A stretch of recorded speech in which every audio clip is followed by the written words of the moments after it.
Assalamu alaikum wa rahmatullah wa barakatuhu.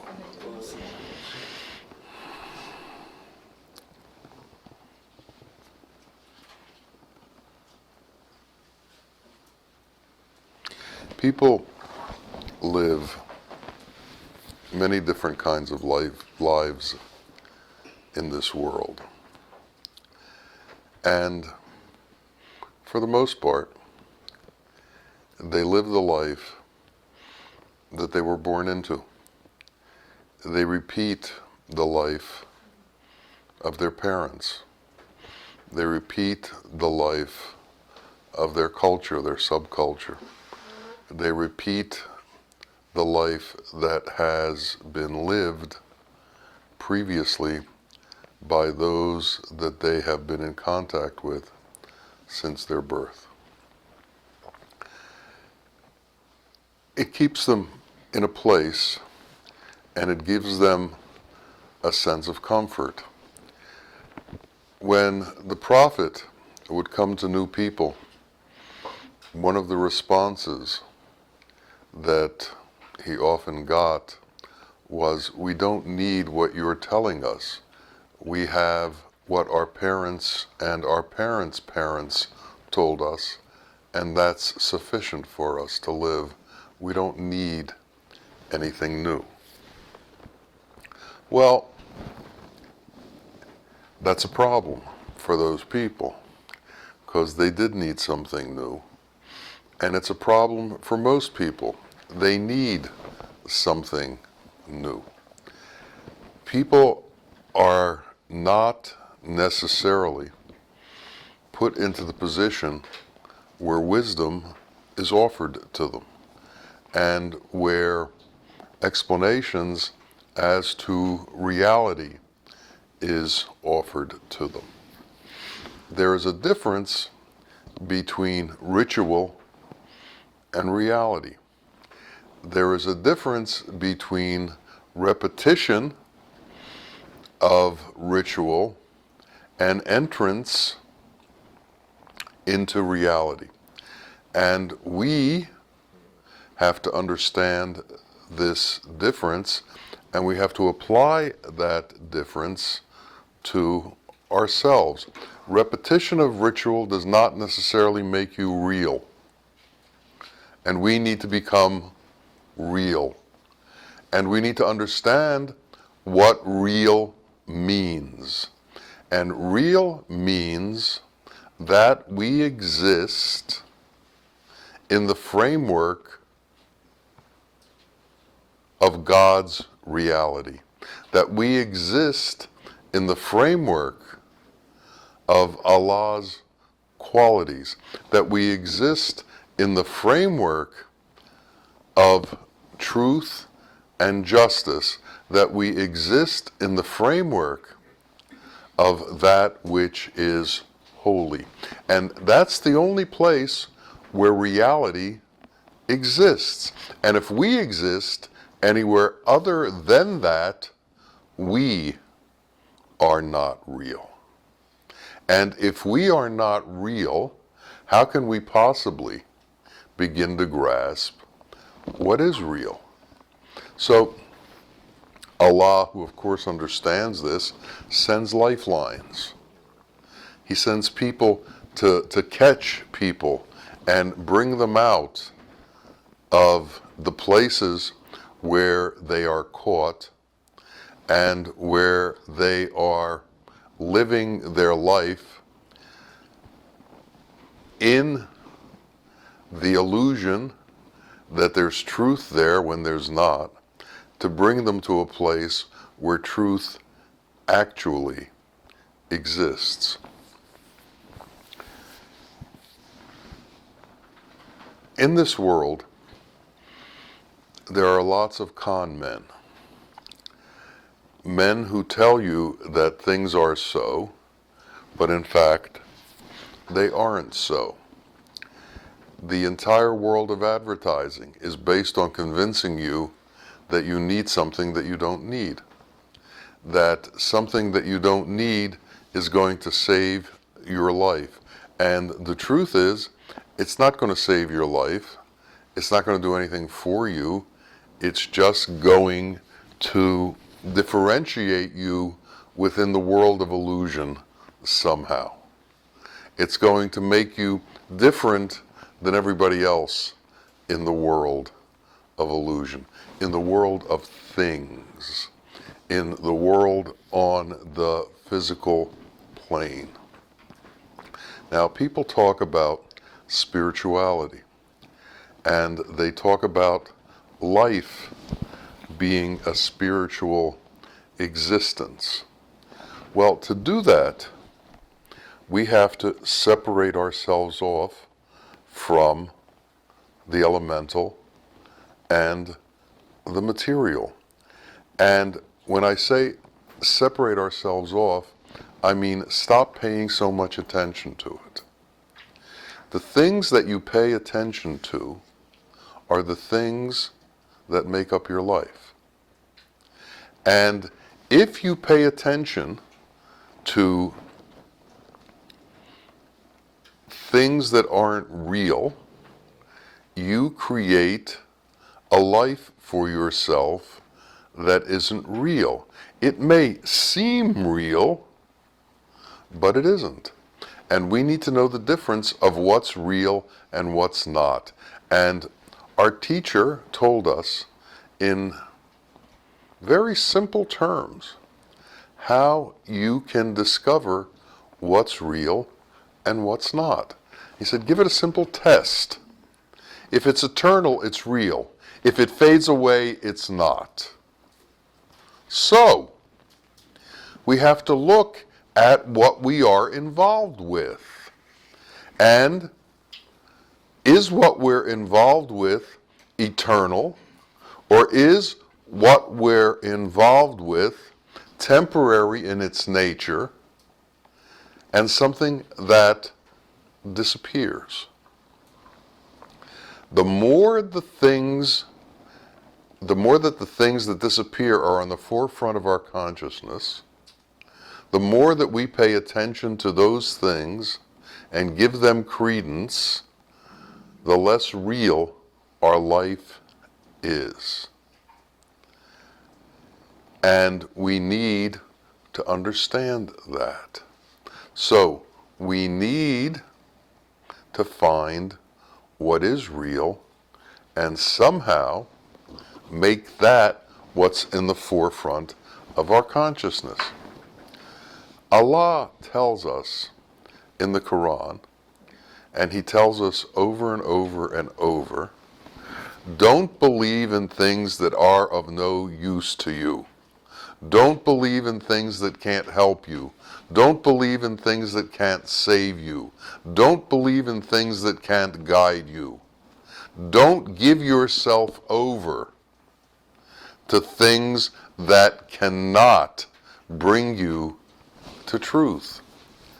And essentially, everything other than a strong belief in Allah and His omnipotence will take you astray. And these things are very noticeable in our life. We have so many physical, elemental difficulties that we deal with that they can overwhelm our consciousness and keep us stuck in a place of dealing with those situations. If we are stuck dealing with those situations, one, we're not dealing with reality. Two, we're not trying to find reality. And three, we become lost in the things that we're dealing with because there's no solution to them. So, there's an old country song, looking for love in all the wrong places. And it's like that. You can't find love in the bottom of a whiskey bottle. You may look for it there, but it's not there. You have to be able to begin to look in the right places. You have to be able to take yourself towards the right places, and you have to learn not to pay attention to the constant mind game that tries to get you involved in the world and in the chaos of the world. Recently, there has been a lot of news and a lot of attention being paid to a virus that's beginning to spread in some parts of the world. As if this was the most important thing that's happening in the world right now. And it's created tremendous fear among people and reactions towards things because of that fear.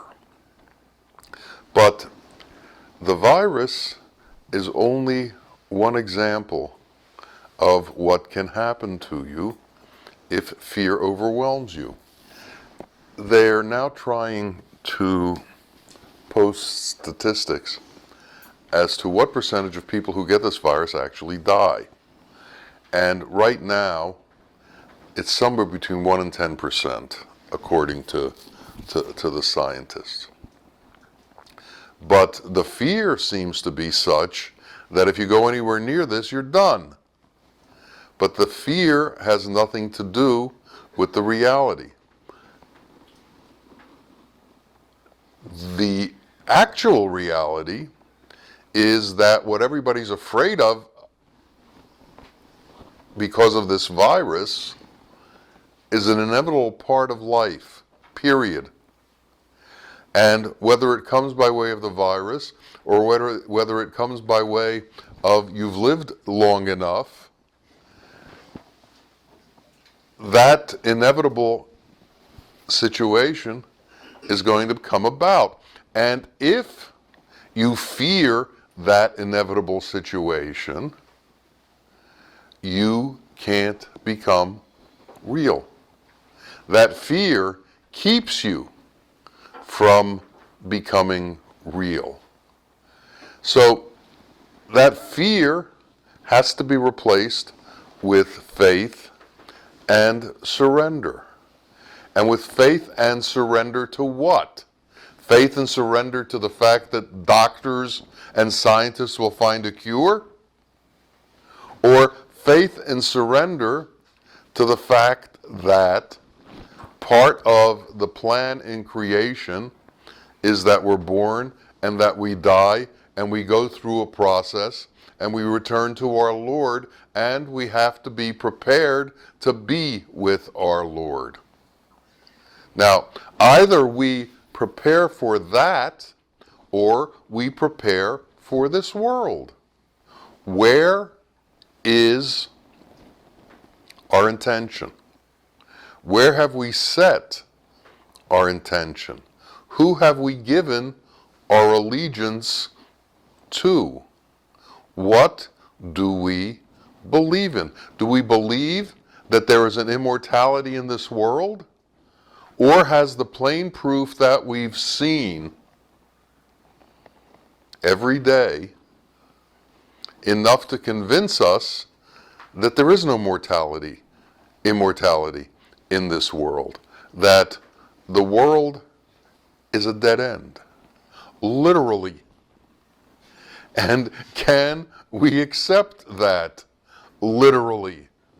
Or are we constantly looking for ways to escape within this world? There's the story of a king whose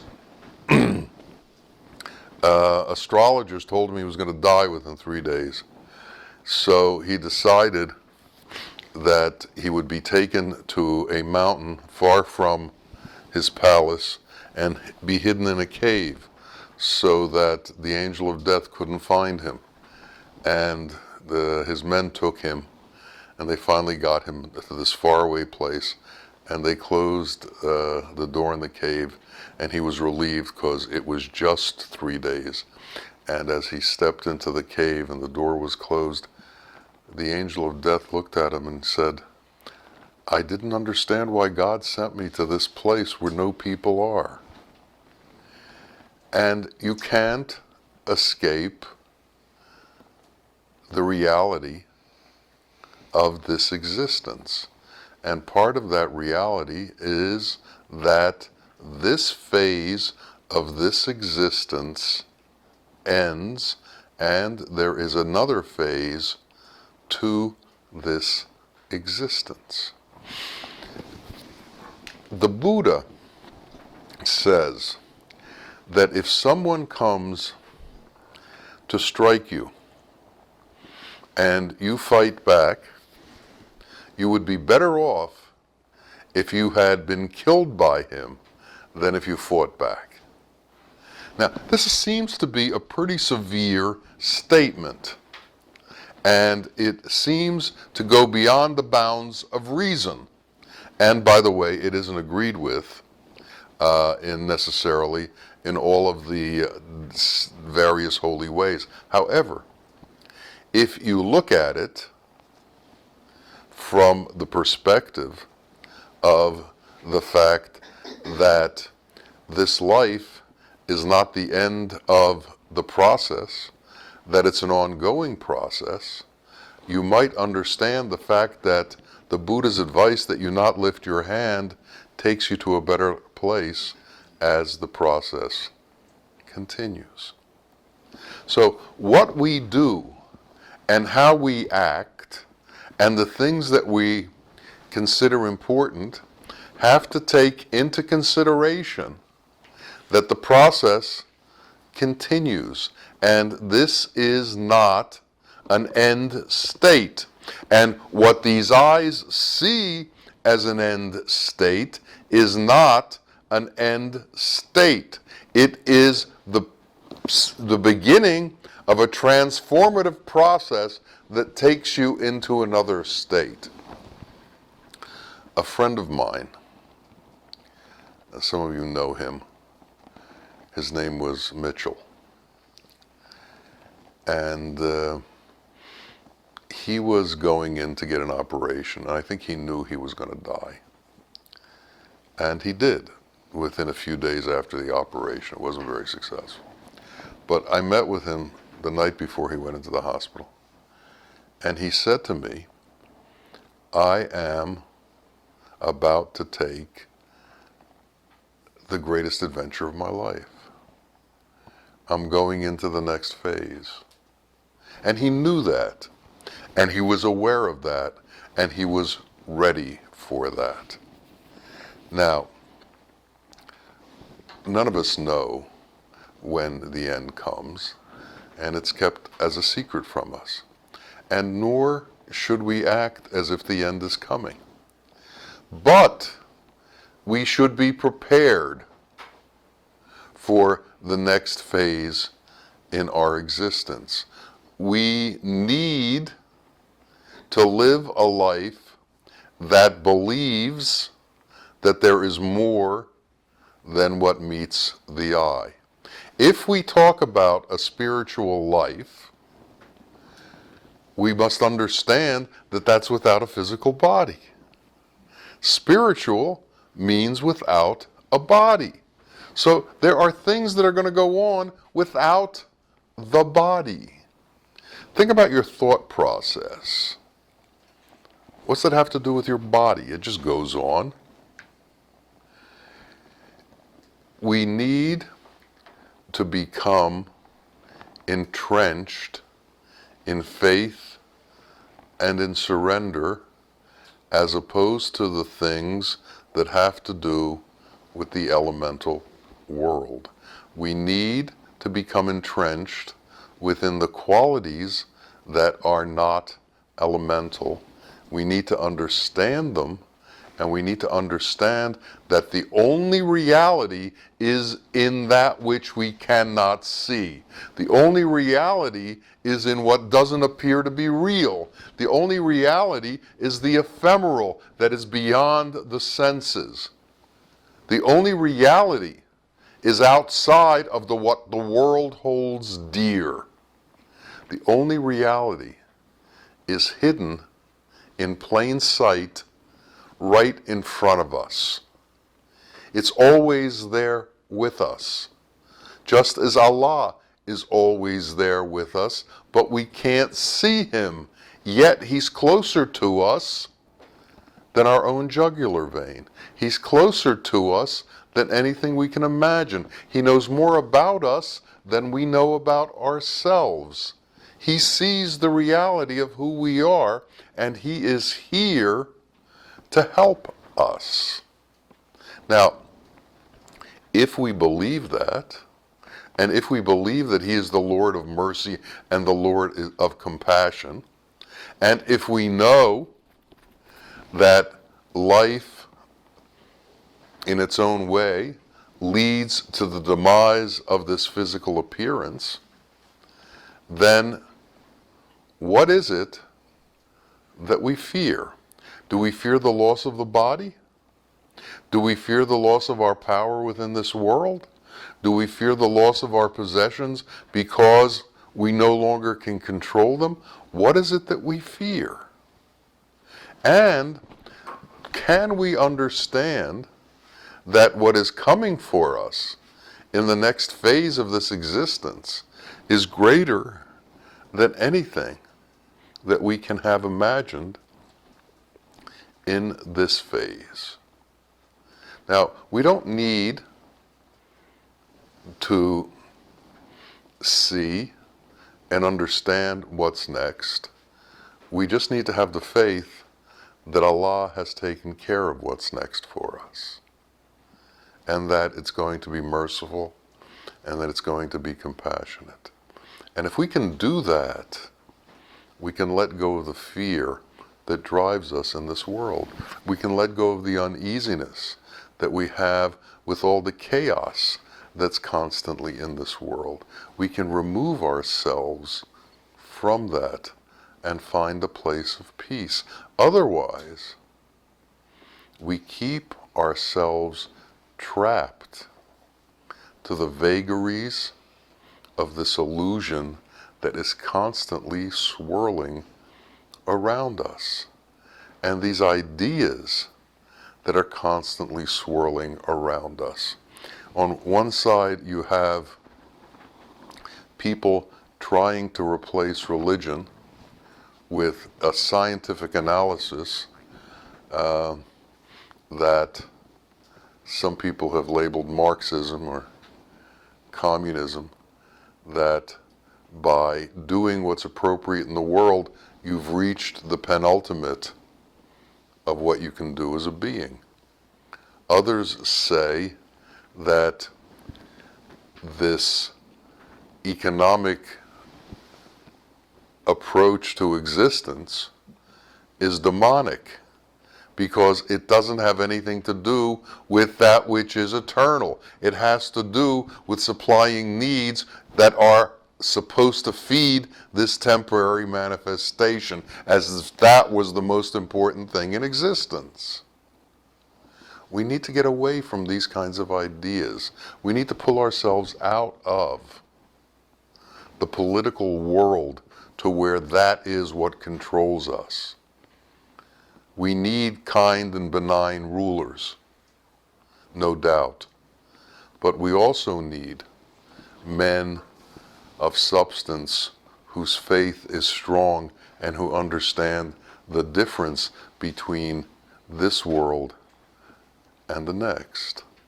Now, our teachers have all told us that the worlds are intertwined, and we exist in all of them simultaneously. But we only see this one. We need to get quiet enough to be able to sense the other ones, and to be able to touch the other ones, and to be able to believe in the other ones. If we can sense the reality of the qualities that are non-elemental, our life will change. If love becomes more important to us than money, our life will change. If compassion becomes more important to us than fame, our life will change. If mercy becomes more important to us than power, our life will change.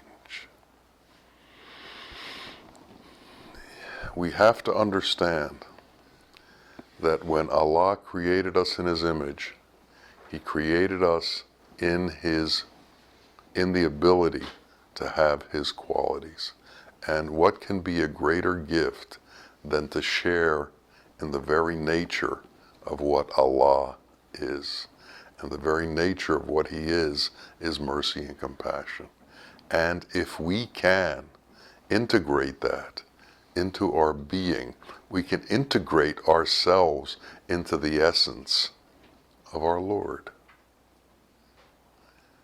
And if we can do that, then we don't leave anywhere.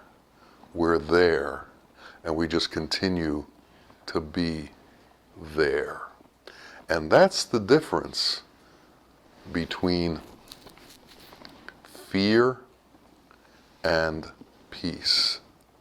The fact that we are integrated into the truth. The only fear that we should have is the fear of our Lord and the fear that we are not truly integrated with Him and that we have to do more to become integrated with Him.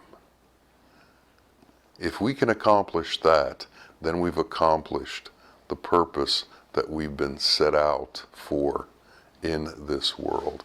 We need to know those qualities. We need to know how to incorporate them into our being, and we need to become them and to dispense them. It's not, mercy and compassion are nouns and verbs. We need to partake in the verb portion of those words. We have to be able to give and to dispense that which we have. Otherwise, do we truly have it? Allah is mercy, but He gives mercy to all of His creation. So if we have mercy, is it enough to sit and be merciful within ourselves? Or does that mercy have to come into action and be given to the rest of the world? When we watch the Sheikh, we see the love and compassion that he is, but we also see the love and compassion that he gives and his interaction to uplift those around him, to take them to the place that he is. The purpose of the Sheikh is to show kindness, to show mercy, to show compassion, and to allow those who interact with him to become like him and to assist them into entering that state of being. That's the sign of a true teacher, one who can bring you to the state that he is. And that state is to be closer to the Creator, closer to God, closer to truth, closer to justice, closer to reality. So in our lives, we need to put that at the forefront of our intention. We need to put that at the forefront of our consciousness. We have to understand that that's our goal. Our goal is not to become the richest man in the world. Our goal is not to become the most famous man in the world. Our goal is not to control the world. Our goal is to understand mercy and to become integrated within it. And if that happens, we have reached the true status of man and the intention that God had for man. We must always understand that God didn't put us on this world to rule this world alone. That wasn't the purpose. There was a higher purpose. He created us to know Him and to be like Him. So, if we are going to fulfill the intention of our Creator, we have to begin to know our Creator, to understand His nature, and to integrate that nature into ourselves. And teachers have been sent to show this nature so that they become a mirror for us, so that we can see who we can be. We can see what we can become. We can see that there are people who are kind and generous and loving and merciful and compassionate, and who follow the dictates of their Lord as to the appropriate action in this world. This is the straight path. This is what all the prophets came into this world to tell us. This is what the revivers of the path, the Muhayyaddeens who bring the reality to the path, have come into the world to tell us. And they all say, the ones who are real, they say, become like me. You too should become real. You too should become like me, where the difficulties and the chaos of the world don't affect you. You're like a duck in water. The water doesn't infiltrate the feathers of the duck. The duck just floats above it. We need to float through this world without the world affecting us. Only God's qualities should come into contact with us. May it be so for each of us. Ameen. Ameen. Ya Rabbil Alameen. Assalamu alaikum wa rahmatullahi wa barakatuh.